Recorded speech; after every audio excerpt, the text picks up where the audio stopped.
우리 좌우 옆 사람과 인사하십시다. 잘 오셨습니다. 네, 다시 한번 인사할까요? 은혜 받으십시다. 오늘은 위기 가운데 그리스도인이라는 제목으로 하나님의 말씀을 전하도록 하겠습니다. 중국 변두리에 한 노인이 살았습니다. 어느 날 집에 있던 말 한 마리가 이 북방을 넘어서 오랑캐 땅으로 도망가 버렸습니다. 노인의 큰 재산이었던 말이 도망친 게 된 것을 알게 된 마을 사람들은 노인을 위로하였습니다. 그러나 노인은 슬퍼하지 아니하고 오히려 이것이 나에게 복이 될 수 있다라고 말을 했습니다. 몇 달이 지나 도망친 말들이 다른 말들을 데리고 집으로 돌아옵니다. 사람들은 잃어버린 말이 다른 말들을 이끌고 집에 와서 부자가 되었으니 축하한다고 축하의 말을 전했습니다. 그러나 노인은 이상하게도 기뻐하지 않았습니다. 오히려 이것이 나에게 화가 될 수도 있습니다라고 말을 했습니다. 며칠 후 노인의 아들이 이 새롭게 들어온 말을 타다가 이 말을 타고 달리다가 그만 떨어져서 다리를 심하게 다치게 됩니다. 사람들은 다시 노인에게 찾아와서 위로의 말을 전하지요. 그러나 노인은 이번에는 슬퍼하지 않았습니다. 오히려 이것이 나에게 복이 될 수 있다라고 말을 했습니다. 얼마 지나지 않아서 북쪽의 오랑캐들이 쳐들어와서 이 동네 청년들을 모두 다 전쟁터에 끌고 가고 말았습니다. 열의 아홉은 그 전쟁에서 죽었습니다. 그러나 노인의 아들은 다친 까닭에 전쟁에 끌려가지 아니하고 무사할 수 있었습니다.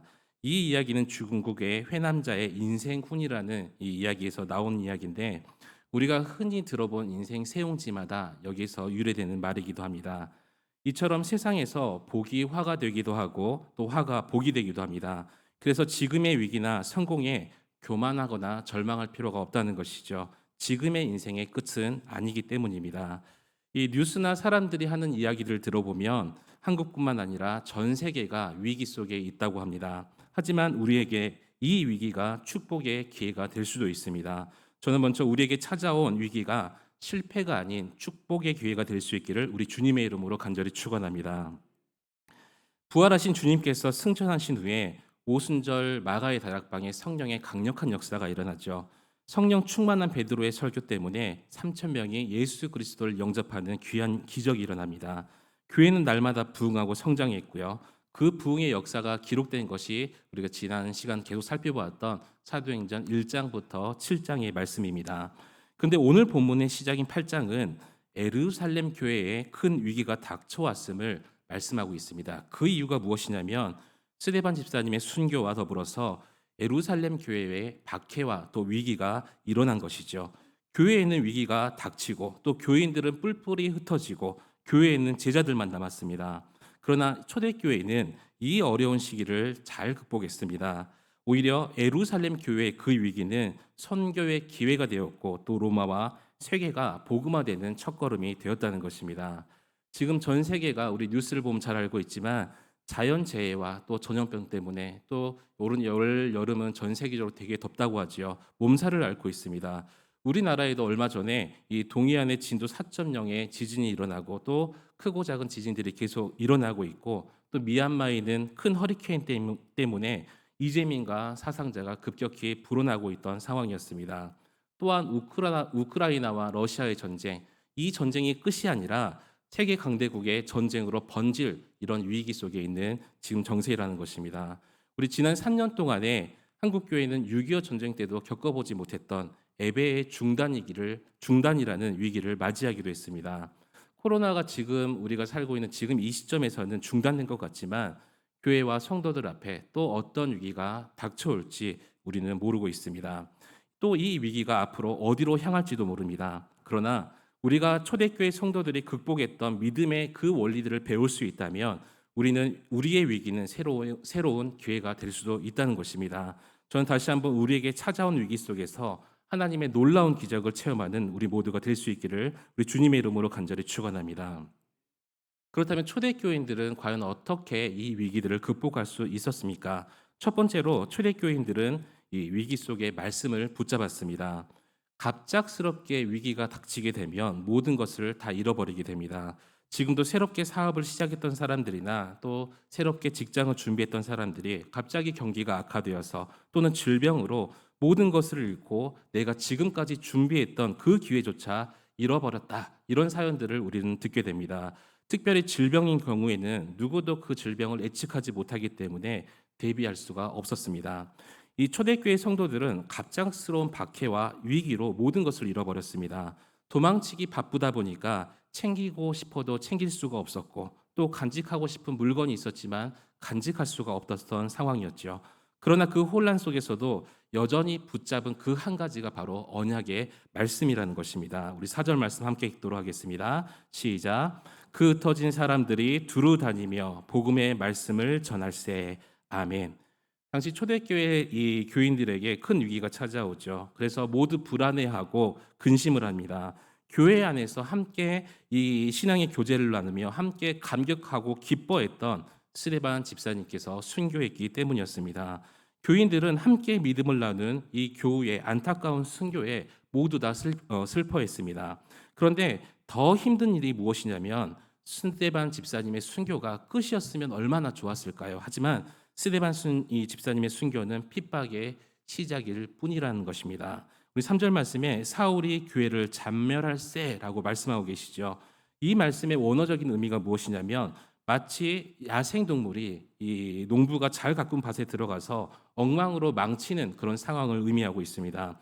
농부가 1년 동안 열심히 농사를 내서 밭을 잘 가꾸어 놨는데 멧돼지가 들어와서 그 밭을 엉망으로 만드는 것과 같습니다. 한 번만 망쳐놓은 것이 아니라 지속적으로 괴롭히고 있는 현재 진행형을 의미하고 있습니다.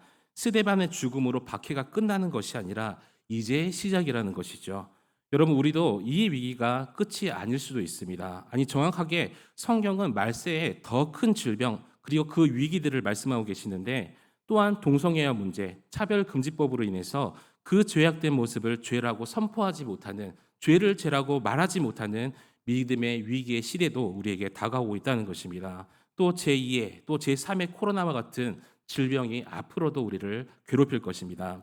상상하지 못할 자연재해 그리고 그 위기들이 교회와 성도들 앞에 찾아올 수 있다는 것이죠. 그러나 우리는 주님의 말씀을 믿고 흔들리지 말아야 됩니다. 사도들도 이 말씀을 붙잡고 교회를 지키고 이 말씀을 붙잡고 믿음을 지켰습니다. 여러분, 교회가 어렵고 힘들수록 먼저 믿었던 우리들이 한 마음으로 말씀을 붙잡고 교회를 지켜야 될 줄 믿습니다. 우리 교회에도 중직자 여러분들이 계시죠. 여러분 다 앉아 계신 분들이 중직자들이신데, 여러분들을 중직자로 세우신 이유는 여러분들에게 자랑할 수 있는 그런 명예를 주시려고, 그런 계급을 주시려고 하시는 것이 아닙니다. 중직자는 교회가 힘들면 힘들수록 말씀을 더 붙들고 더 교회를 지키고 또 말씀을 붙들어서 더 사랑하라고 주신 사명이라는 것을 여러분 믿으시기 바랍니다. 사도들은 교회를 지키고 성도들은 핍박을 피해서 교회를 떠납니다. 지키는 자나 또 피하는 자나 모두에게 다 큰 고통이었었죠. 알 수 없는 것으로 박해를 피해서 도망칩니다. 지금 성도들이 피한 곳은 다른 교회로 피신한 것도 아니고 다른 성도들이 정착해서 그곳을 정착해서 그 흩어져 이 도망치는 성도들을 맞이했던 것도 아닙니다. 마치 아무도 없는 오지에 선교사로 가는 선교사님처럼 영적인 외로움과 고등만이 가득 차 있는 상태였습니다. 그러나 성도들은 그 순간에도 말씀만을 붙들었다는 것이죠. 말씀을 붙들었던 그 이유가 무엇이냐면 그 말씀만이 삶의 지혜와 이 고난과 핍박 속에서도 내가 어떻게 나가야 될지를 가르쳐 주셨기 때문이었습니다. 오직 주님 말씀만이 아무것도 보이지 않는 나의 내일을, 그 내일에 대한 소망을 비춰주기 때문이었습니다. 여러분, 사람은 위기가 찾아오면 순간적으로 판단력이 흐려지게 되죠. 흔히 큰 혼란을 맞아서 어찌할 바를 모르는 사람에게 우리는 정신 나갔다라고 이야기를 하기도 합니다. 그런데 그 사람이 정신을 차려도 내가 가진 경험, 내가 가진 이 능력으로 위기를 극복하려고 시도를 합니다. 심지어 성도들도요, 찾아온 위기를 내 지식으로, 내 이 경험으로 극복하려고 한다는 것입니다. 그러나 위기 속에서 내 노력과 내 경험은 오히려 더 큰 위기를 불러온다고 성경은 말씀하고 있습니다. 우리 구약성경 창세기에 보면 아브라함 이야기가 나오죠. 아브라함은 하나님의 말씀을 따라서 약속의 땅에 도착을 합니다. 그러나 도착한 그때에 큰 축복이 아닌, 하나님께서 말씀하셨으니까 나는 큰 축복을 받을 줄 알았는데 기근이 찾아왔습니다. 예상치 못한 그 기근이 찾아왔을 때 아브라함은 하나님의 말씀을 의지하지도 구하지도 붙들지 않았습니다. 단지 아브라함은 자신의 이 경험에 따라서, 자식의 이 지식에 따라서 애굽으로 내려가는 결정과 선택을 하게 되죠. 위기 속에서 스스로 자신의 안전과 스스로 자신의 이 가족의 안전을 준비했던 사람이 이 아브라함이었습니다. 그러나 애굽으로 내려갔더니 바로라는 예기치 못한 더 큰 환란을 만나게 되죠. 그래서 아브라함 인생의 일생일대에 큰 위기가 찾아오게 되었습니다. 여러분, 성도가 위기에서 하나님 말씀을 붙잡지 않으면 큰 시련, 큰 환란이 옴을 우리에게 말씀하고 계십니다. 그러나 초대교회 성도들은 위기가 찾아왔을 때 아브라함처럼 하지 아니하고 하나님의 말씀을 붙잡았다는 것이죠. 우리 5절 말씀 함께 읽도록 하겠습니다. 시작. 빌립이 사마리아 성에 내려가 그리스도를 백성에게 전파하니. 아멘. 빌립 집사가 붙잡은 복음의 말씀은 바로 예수 그리스도였습니다. 우리가 믿는 예수 그리스도는요, 이 땅에 우리를 위해 오셔서 나를 위해 핍박받고 십자가에 죽으셨습니다. 다시 3일 만에 부활하셨고 이제는 그 사실을 믿고 있는 우리에게 구원의 생명을 주셨습니다. 그것이 바로 초대교회 성도들이 붙잡은 언약의 말씀이고 복음이라는 것이죠. 여러분, 우리가 위기가 찾아오고 고난이 찾아왔을 때 우리가 붙잡아야 될 것은 이 세상 것, 나의 지식, 물질과 명예 같은 세상 것들이 아니라, 왜냐하면 세상 것들은요, 위기가 찾아왔을 때 우리가 그것을 붙들면 세상 것은 변하고 허무하게 사라지기 때문입니다. 그러나 복음의 말씀, 진리의 말씀은 절대 변하지 않고 사라지지 않습니다. 또한 언약의 그 말씀은 절대 어떤 상황 속에서도 흔들리지 않습니다. 내가 흔들리지 않는 이 언약의 말씀, 이 진리의 말씀만 붙잡는다면 우리는 어떤 두려움과 또 어떤 위기 속에서도 절대 흔들리지 않게 된다는 것입니다. 왜냐하면 하나님의 말씀은 절대 어떤 환경 속에서도 어떤 변화에서도 변하지 않기 때문입니다. 힘이 드십니까? 또 살면서 어떤 고난이 닥치셨습니까? 여러분, 일이 풀리지 않으셨습니까? 아니면 질병 때문에 고통하고 계십니까? 여러분, 신실하신 약속의 말씀을 붙잡고 승리할 수 있기를 우리 주님의 이름으로 간절히 축원합니다. 두 번째로 초대교인들은 위기 가운데 소망을 붙잡았습니다. 이 본문의 교회 위기의 시작은 스데반 집사님의 순교로 시작이 되죠. 7집사님 중에 한 명이었던 이 스데반은 복음을 전하다가 돌에 맞아서 순교를 하게 되었습니다. 이를 본 초대교인들은 스데반의 이 순교를 보고 굉장히 마음이 아파했습니다. 어쩌면 복음을 전하고 스데반 집사님처럼 성실하게 또 신실하게 주님의 말씀대로 살았지만 복이 아닌 억울하게 죽음을 당한 모습에 상심을 했다는 것입니다. 그러나 초대교인들은 스데반의 이 순교를 단순한 죽음으로 만들지 않았습니다. 오히려 스데반의 죽음은 남은 자들을 통해서 복음의 계승으로 살아나게 되었죠. 소망의 역사가 기록되는 출발이 되었다는 것입니다. 우리 사도행전 11장 19절 말씀 함께 읽도록 하겠습니다. 시작.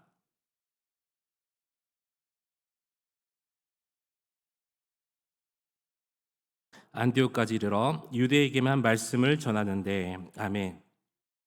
이 스데반과 함께 7집사 중에 한 명이었던 빌립 집사에게는 이 스데반의 순교라는 것은 큰 충격으로 다가왔습니다. 그러나 빌립 집사는 이 위기 속에서 말씀을 더욱더 붙잡았습니다. 말씀을 붙잡았더니 혼란과 혼돈 속에서 자신이 어떻게 나아가야 될지 인생의 방향을 알게 되었다는 것이죠. 예수님이 제자들에게 하셨던 마지막 말씀을 다시 기억하면서 말씀을 붙잡았습니다. 우리 사도행전 1장 8절 말씀도 함께 읽도록 하겠습니다. 시작. 오직 성령이 너에게 임하시면 너희가 권능을 받고 예루살렘과 온 유대와 사마리아와 땅끝까지 이르러 내 증인이 되리라 하시니라. 아멘. 이 빌립은 혼란 속에서 주님의 말씀처럼 예루살렘과 온 유대를 넘어서 이제는 사마리아 땅으로 발걸음을 옮겼습니다. 당시 사마리아인들은 유대인의 가장 혐오했던 사람들이었고요. 혐오했던 땅이었습니다. 거리끼는 곳이죠. 그러나 주님이 말씀하셨기 때문에 그 말씀에 순종을 했습니다. 은혜를 경험했던 빌립 집사였기 때문에 말씀의 믿음으로 결단하고 소망으로 나아갔습니다. 여러분, 믿음으로 결단할 때 주님의 역사는 반드시 일어납니다. 6절 말씀에 무리가 빌립의 말을 듣고 행하는 표적도 보고 한 마음으로 그가 하는 말을 따르더라. 아멘. 지금 유대인들이 봤을 때 이 사마리아는 절대 소망이 없는 땅이었습니다. 변할 수도 없는 땅이었고요. 어차피 망할 땅이기 때문에 포기하는 것이 가장 쉬운 방법이었습니다. 그러나 모두가 포기하고 혐오하는 땅으로 빌립은 말씀을 붙잡고 갑니다. 말씀을 붙잡고 갔더니 빌립으로 인해서 전해진 말씀에 이 사마리아 사람들이 변했습니다. 절망에서 소망이 일어났다는 것이죠. 혐오에서 그리스도의 사랑이 꽃피었습니다. 여러분, 우리도 말씀만이 소망의 시작이 됨을 여러분 믿으시기 바랍니다. 진정한 소망은 세상적 성공에서 시작되는 것이 아니라 말씀을 붙잡을 때 우리에게 진정한 소망이 일어납니다. 여러분, 말씀이 소망되는 역사가 우리 가운데 일어나시기를 우리 주님의 이름으로 간절히 축원합니다. 제가 선교대학원에 다니면서 이 한국에 오신 선교사님들에 대해서 다시 한번 돌아보는 시간이 있었습니다. 이 한국 교회는 100여 년 전에 오신 우리 선교사님들 때문에 그들의 피값으로 이루어졌다고 해도 과언이 아닙니다. 어떤 선교사님들은요, 20대의 청년으로 낯선 이 조선 땅에 도착하자마자 풍토병으로 순교했습니다. 또 어떤 선교사님들은 당시에 이 조선의 폐쇄적인 문화 때문에 선교지에 도착하자마자 집에 격리되어서 아무것도 하지 못했던 선교사님들도 있었습니다.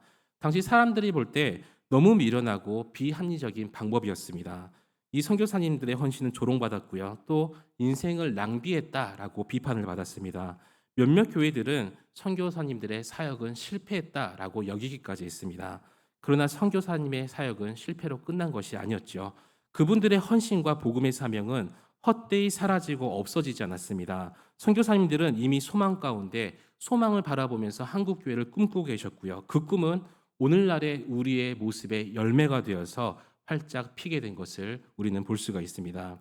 여러분, 교회는 모순되고 사실 고쳐야 될 문제점도 많이 있습니다. 그래서 요즘 언론들을 보면 부끄러운 이야기도 우리가 때로는 듣기도 하죠. 빛이 되지 못하고 소금이 되지 못하고 진리가 되지 못해서 이 진리가 되지 못한 이 땅의 교회들을 볼 때 마음이 무거워지기도 합니다. 그러나 이 땅의 교회는 연약하고 또 모순되지만 하지만 우리에게는 여전히 소망이 있습니다.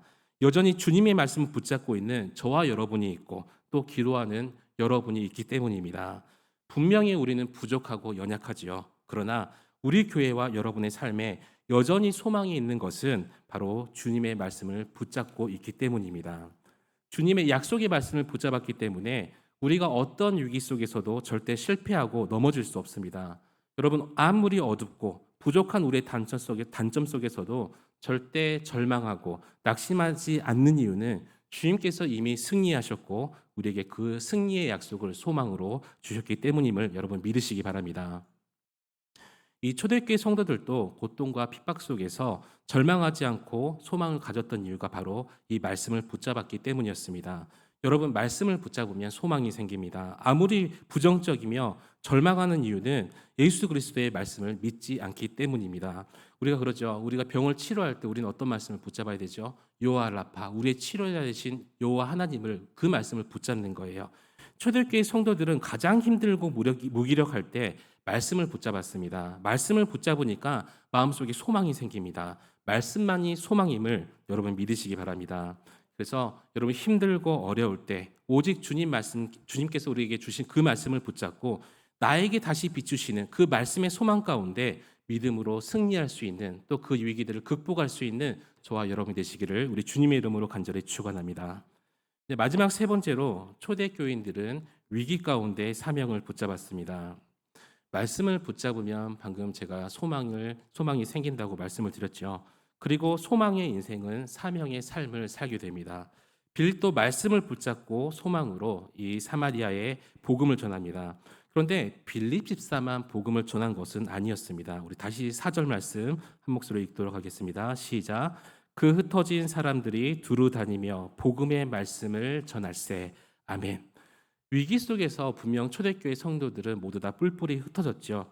세상에서도 누구나 위기라는 것이 찾아오면 흩어지게 되어 있습니다. 회사나 또 국가도 위기가 찾아오면 모두 다 흩어지게 되어 있죠. 그리고 이 집단과 이 국가들은 사라지게 되어 있습니다. 근데 성도들은 다르다는 거예요.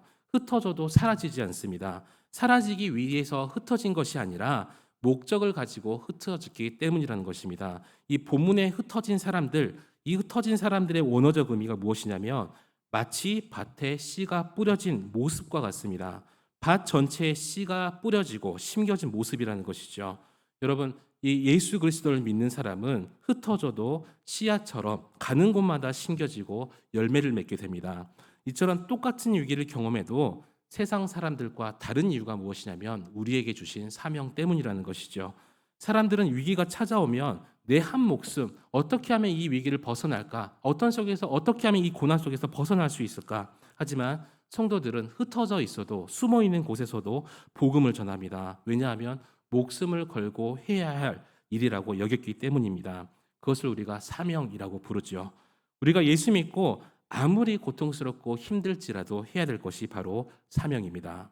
사람들에게 어려움이 찾아오면 현실에서 벗어나기 위해서 그것을 극복하기 위해서 발버둥을 치죠. 그러나 성도들은 위기 속에서 사명자의 길을 걷게 됩니다.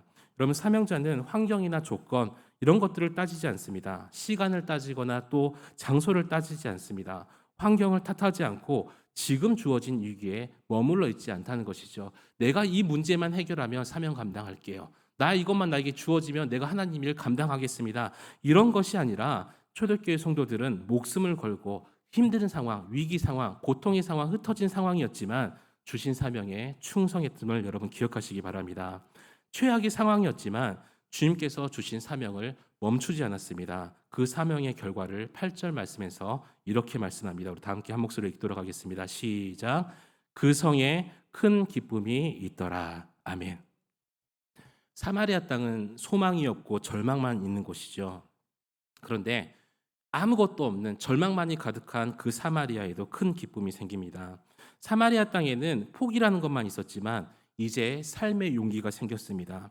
사마리아에는 삶의 의미가 없는 땅이었었지만 이제 삶의 의미가 생겼습니다. 바로 사명을 감당했던 그 사명자들 때문이었습니다. 여러분, 우리가 사명자입니다. 어떤 시대든지 어떤 상황이든지 반드시 큰 기쁨으로 나아가야 될 사명자가 바로 우리라는 것입니다. 우리가 분명 복음을 전할 사명을 하나님께 받았고 예배의 사명을 가졌고 또 우리가 기도해야 될 사명을 가졌습니다. 예수 그리스도를 주로 고백하는 사람은 단 한 명도 예외 없이 그 사명을 받은 사람이라는 것입니다. 사명은 남조노소를 불문하고 성도라는 타이틀, 그 이름을 가진 사람에게 주어진 것이죠. 여러분, 내가 사명자임을 늘 기억하면서 주님의 나라를 위해서 기도와 헌신과 충성할 수 있는 여러분이 되시기를 우리 주님의 이름으로 간절히 축원합니다. 그럼 사명이라는 것을 갖고 있지 않으면 돛이 부러진 돛담배와 같습니다. 밀려오는 파도에 이리저리 흔들리게 되어 있다는 것이죠. 세상에 닥쳐오는 풍파 때문에 이리 흔들리고 바람만 불기만 하며 이 흔들리게 또 밀려다니며 떠 내려가게 되어 있습니다. 여러분, 지금 세상은 우리가 살고 있는 세상은 철저하게 물질 중심주의 사회이죠. 나의 이익을 위해서 조금도 손해 보지 않고 살아가려고 합니다. 자기 중심적이며 물질 중심적인 이 시대에 나라와 민족을 위해서 간절히 기도하는 사람은 사명자밖에 없습니다. 주님이 나라와 민족을 나에게 맡기셨다는 그 사명의 사람만이 나라와 민족을 바라보면서 안타까움으로 기도를 하게 된다는 것이죠. 여러분, 한강교회에 많은 성도님들이 있지만 교회를 사랑하고 관심을 갖는 것은 목사님들이나 장로님뿐만 아닙니다. 한강교회를 위해서 간절하게 기도해야 될 사명자라고 여기는 사람이 교회를 사랑하며 또 교회를 위해서 기도하게 됩니다. 여러분, 교회를 사랑하고 또 나라와 민족을 사랑하는 사명자가 여러분이 될 수 있기를 우리 주님의 이름으로 간절히 축원합니다. 말씀 맺도록 하겠습니다.